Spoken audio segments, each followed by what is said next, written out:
गणपती बाप्पा मोरया. आज आपण पाहणार आहोत एक अत्यंत सोपी आणि पटकन बनेल अशी गणपतीची सजावट. या आणि गणपतीच्या अजूनही वेगवेगळ्या डेकोरेशनच्या व्हिडिओसाठी नक्की चॅनलला भेट द्या. आणि ह्या व्हिडिओच्या शेवटी एका गणपती डेकोरेशनच्या भन्नाट आयडियाबद्दल सांगणार आहे, तेव्हा व्हिडिओ शेवटपर्यंत बघायला विसरू नका. नमस्कार मित्रांनो, मी अमेय आणि आजच्या अमेझिंग आर्टच्या व्हिडिओमध्ये मी तुम्हाला दाखवणार आहे एक सोपी आणि खूपच आकर्षक गणपतीची सजावट. जर तुमच्याकडे वेळ कमी असेल तरी सुद्धा तुम्ही ही सजावट अगदी सहज करू शकता. यासाठी आपल्याला लागणार आहे वर्तमानपत्र, लाकडी पट्ट्या, लाल रंगाचा चमकदार पेपर, मिरर स्टिकर पेपर, गम किंवा ग्लूगन. हे सर्व साहित्य मार्केटमध्ये तुम्हाला सहज मिळेल. चला तर मग सुरुवात करूया. सर्वप्रथम मी एक न्यूजपेपर साधारण 2 फूट बाय 2 फूट आकारात कापून घेतला आहे.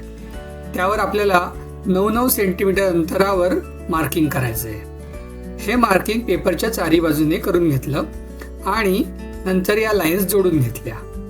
आता एक लाकडी पट्टी घ्या आणि या लाईन्सच्या मापात कापून या लाईन्सवर आपल्याला त्या मांडायच्या आहेत. लाकडी पट्ट्यांऐवजी तुम्ही न्यूजपेपरचे रोल बनवून त्याच्या स्टिक्स बनवून पण वापरू शकता. आता या पट्ट्या जोडून एक छान जाळी बनवून घेतली. हीच लाकडी फ्रेम वापरून मी गणपतीची घंटांची सजावट सुद्धा आधी केली होती. त्याच्या व्हिडिओची लिंक मी डिस्क्रिप्शनमध्ये दिलेली आहे, तो व्हिडिओ पण नक्की बघा. या फ्रेमवर आपल्याला मागच्या बाजूला एक पेपर लावून घ्यायचा आहे. मी इथे एक लाल रंगाचा ग्लिटर पेपर लावलेला आहे. जर तुम्ही लाकडाऐवजी पेपरच्या स्टिक्स बनवल्या असतील तर आधारासाठी या पेपरच्या मागे एक पुठ्ठा सुद्धा लावून घ्या. हा रंगीत पेपर लावल्यावर तुमची एक सुंदर बॅकग्राऊंड तयार होते आणि दिव्यांच्या प्रकाशात ती खूप छान दिसते. तुम्ही तुमच्या आवडीनुसार आणि गणपतीची मूर्ती त्यावर उठून दिसेल असा कोणताही दुसऱ्या रंगाचा पेपर वापरू शकता.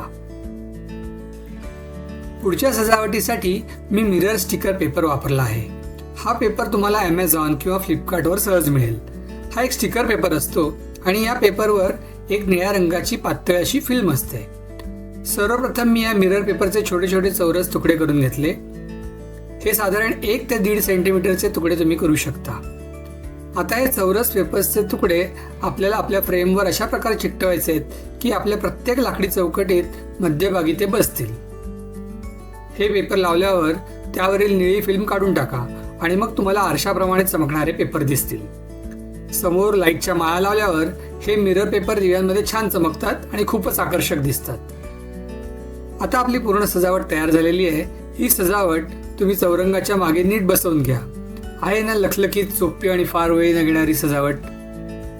पुढच्या व्हिडिओमध्ये मी दाखवणार आहे एक विशेष सजावट ज्यामध्ये 2 व्हील्स वापरून आपण गणपतीचा औरा बनवणार आहोत.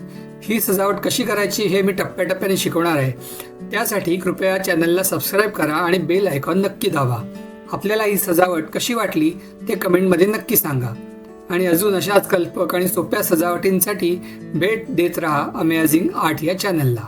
गणपती बाप्पा मोरया.